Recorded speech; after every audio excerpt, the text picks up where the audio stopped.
তাদেরকে মন্ত্রী বানাইছিলেন মধ্যে অনেকেই, তারা মনে করেন যে মাননীয় প্রধানমন্ত্রী মানে এটা একটা পুরস্কার দিচ্ছেন, বাসায় বসে ছেলে মেয়ে নিয়ে সংসার করতে হবে, আর এই পুরস্কারটা 5টা বছর ভাতা মনে করে খাইতে হবে। আরে ব্যারিস্টার সুমন সাহেব যেদিন থেকে এমপি হয়েছেন সেদিন থেকে সংসদ কিন্তু অগ্নিঝরা হচ্ছে। অগ্নিঝরায় বক্তব্য তিনি কিন্তু সকল এমপি মন্ত্রীকে দাপিয়ে রাখছেন।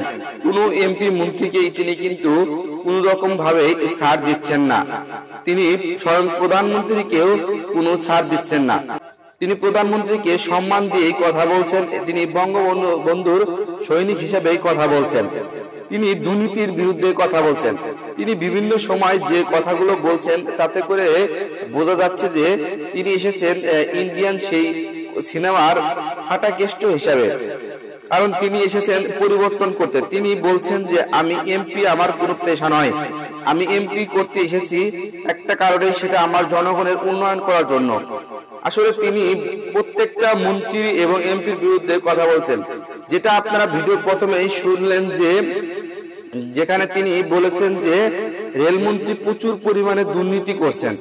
কারণ হচ্ছে তিনি একটা ভিডিওতে বললেন যে একটা গেটম্যানের কারণে যে একটা অ্যাক্সিডেন্ট হয়েছে, সেই অ্যাক্সিডেন্টের জন্য গেটম্যানকে আইনের আওতায় আনা হয়েছে। তিনি বলছেন যে গেটম্যানকে আইনের আওতায় আনার আগে আনতে হবে রেলমন্ত্রীকে, কারণ তার নিয়ম শৃঙ্খলা ব্যর্থতার কারণেই কিন্তু এইরকম হয়েছে।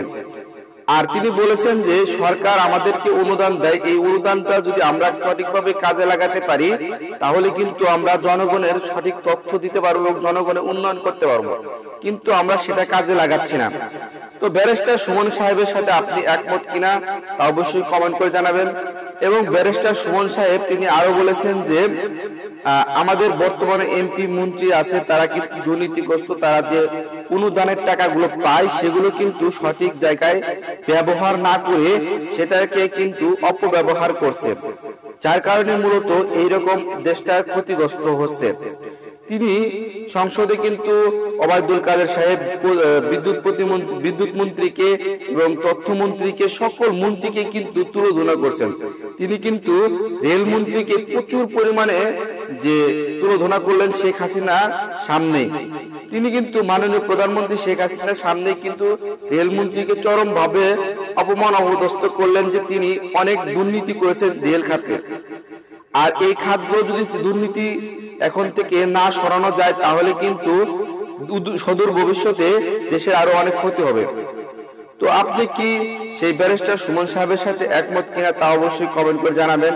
এবং আমার ভিডিওগুলো আপনাদেরকে যদি ভালো লেগে থাকে তাহলে কিন্তু অবশ্যই চ্যানেলটি সাবস্ক্রাইব করবেন, যাতে করে সকলে জানতে পারে এই ভিডিওর মাধ্যমে ব্যারিস্টার সুমন এবং দেশের অবস্থা কেমন।